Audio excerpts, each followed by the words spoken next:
So you want to go to graduate school? Great. I'm here to talk you through some important things to consider before moving forward in that process.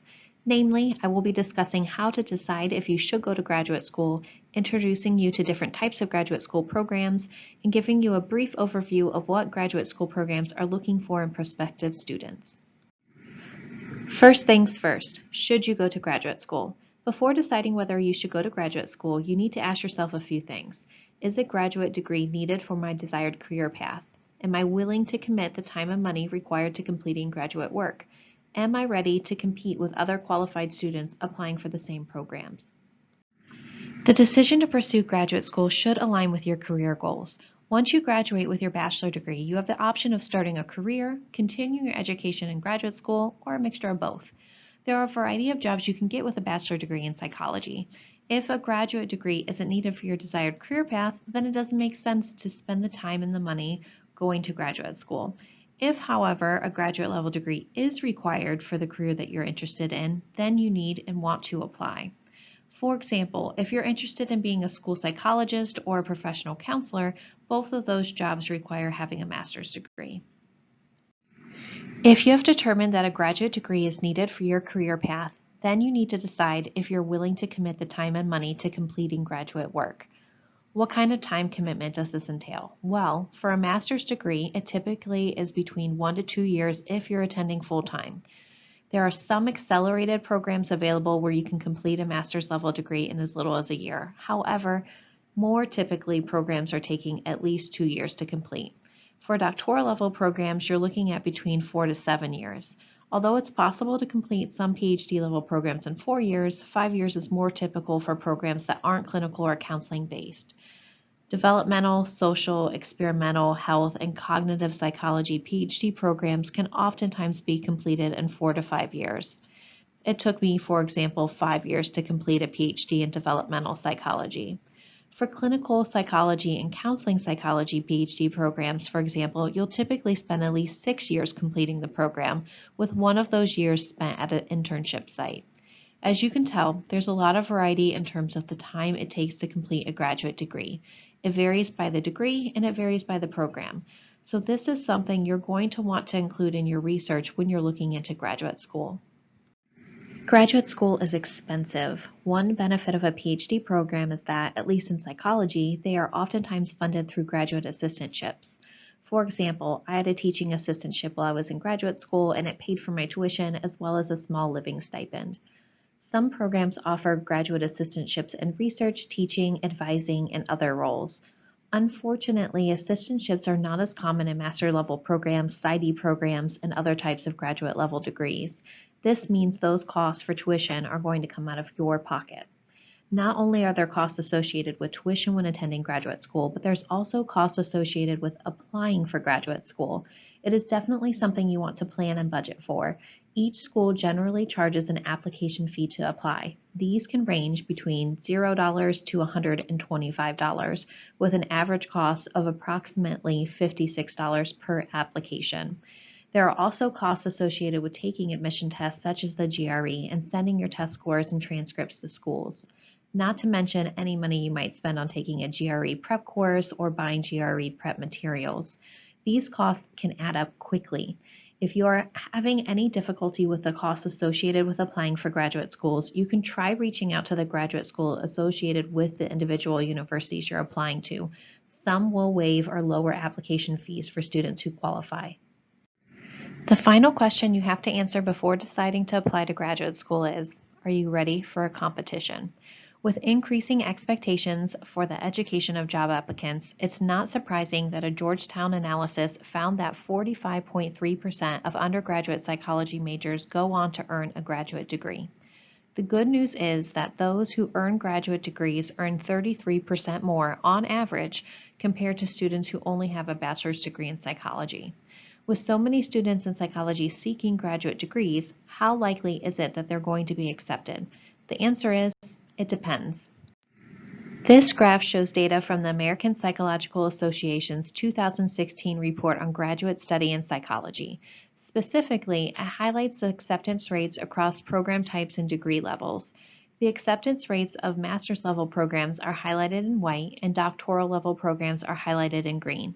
As you can tell from the graph, it is much more difficult to be accepted into a doctoral degree programs in psychology compared to master's level programs. For example, acceptance rates for doctoral programs in clinical psychology was only 12%. However, acceptance rates for master's level programs in clinical psychology was much higher at 38.5%. Across the board, master's level programs have higher acceptance rates. The doctoral program with the highest acceptance rates was in school psychology. If you've made it this far and decided that you should go to graduate school and you're willing to commit, then let's talk about the types of programs that exist and what you need to do to prepare. At the graduate level, there are master's and doctoral level programs. For students who are not accepted into a doctoral program straight out of their bachelor's, a master's program can be a springboard into a doctoral program. However, there are many terminal master's degree programs that can prepare you for excellent careers without the need for a PhD or a PsyD. Unless you really want a career in academia as a professor, or you love research, or you want to work in a clinical hospital setting, oftentimes a PhD is not needed. As discussed earlier in the video, master's degree programs generally take 2 years to complete when attending full-time, although there is some variability, and doctoral degree programs generally take between 5 to 7 years or more to complete. In general, graduate programs are looking for 4 key things: evidence of ability, evidence of motivation to succeed, fit with their program, and good letters of recommendation. Graduate programs have minimum GPA requirements for applicants, and these requirements vary by program and degree level. Many master's level programs have minimum GPA requirements between 3.0 and 3.2, and doctoral level programs have minimum GPA requirements often starting at 3.5. However, according to the American Psychological Association, the median GPA for master's level applicants is approximately 3.5, and the median GPA for doctoral programs is 3.65. The big takeaway here is you want to work as hard as you can to have the highest GPA possible to make you competitive when applying for graduate school. Although the importance varies again by program and degree level, GRE scores are another way that graduate programs evaluate evidence of your academic ability. Average GRE test scores for students applying to psychology graduate programs are 149 for the quantitative section and 152 for the verbal section. Student scores in the 90th percentile are 156 for the quantitative section and 163 for the verbal section. You will want to look at the minimum score requirements for the programs that you're applying to. If you are looking for help preparing for the test, many universities offer GRE preparatory courses at lower costs.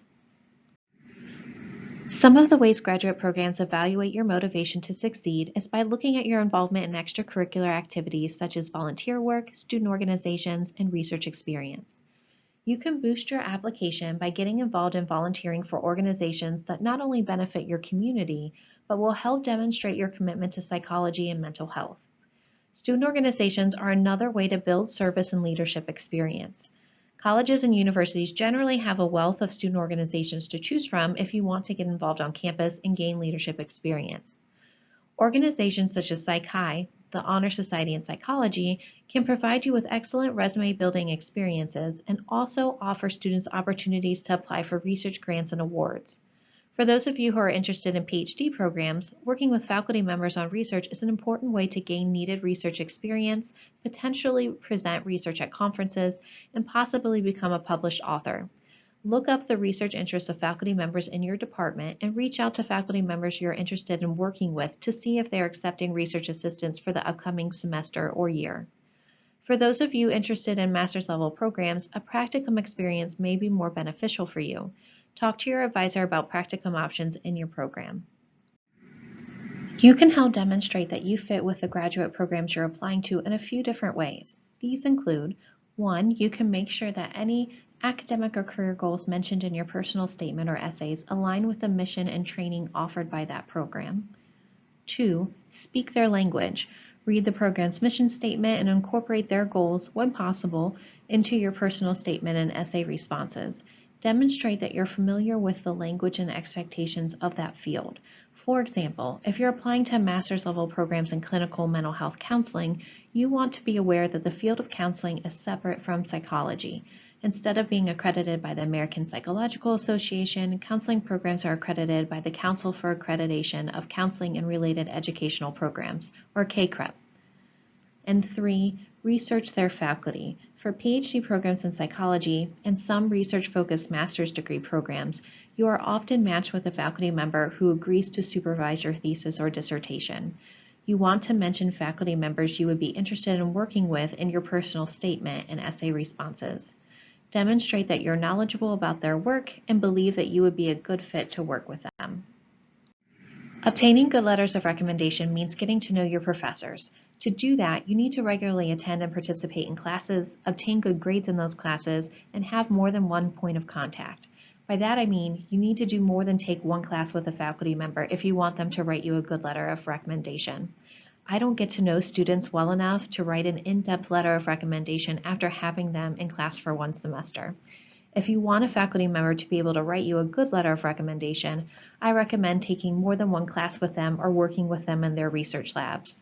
The letters that I have written that have been the most detailed were students who have taken a class with me, worked in my research lab, and been a member of a student organization that I advised. When contacting faculty members to ask them to write letters of recommendation, it's good practice to give them at least a month's notice. Provide them with a list of what schools you're applying to, the type of program, the application deadline, and information about how their letter will be submitted. Many faculty members will also request a copy of your resume and additional information that will help them write their letter. To recap, you want your application to stand out. Great ways to do that are having a high GPA, obtaining research experience or applied experience via a field or practicum, being involved in student organizations, gaining leadership experience, volunteering in your community, and getting to know your professors. Here is a brief timeline of what you should be doing to prepare to apply for graduate school. For example, your freshman through junior year, you want to work on getting good grades, participating in research, volunteering, completing a practicum or field experience, and getting to know your professors. The summer of your senior year, you want to start studying for graduate entrance exams you will need to take and research graduate programs and their application requirements. Fall your senior year, you want to reach out to faculty members to write you letters of recommendation, get feedback on your application materials, and begin finalizing and submitting applications. Doctoral level programs have deadlines that begin as early as December 1st, and master's level programs often have deadlines between January and March. In the spring your senior year, you want to prepare for interviews, if that's a part of the application process of the programs that you applied for, by researching the programs and having questions ready. If you're fortunate enough to be accepted into more than one program, you also want to make the decision regarding what program you want to accept. A lot of students who come to me for advice on getting into graduate schools in psychology often think the only way to achieve their goal of working with clients to improve their mental health is by getting a PhD in clinical psychology, and they're disappointed when they learn how competitive those programs are. The reality is there are a lot of degree and career options that will lead to the same outcome. Licensed professional counselors, social workers, behavior analysts, and public health professionals all work with people to improve their mental health and well-being in different ways. Not everyone has the same path. Look into different programs to find the path that is right for you. This slide just shows you some of the graduate program options available for students who want to continue their education after receiving their bachelor's degree in psychology. Master's level programs include programs in gerontology, in business, public health, occupational therapy, exercise science, mental health counseling, marriage and family therapy, social work, and political science. Doctoral level programs include PhD programs, PsyD programs, JD programs, physical therapy programs. Even within the field of PhD programs, you can go into gerontology, psychology, sociology, family development, biology, and within the field of psychology itself, you can go into developmental programs, cognitive programs, experimental programs, neuroscience programs, social psychology programs, health, clinical, counseling. Honestly, there are so many different options. What you will want to do is to do your research to find out what option is going to work best for you.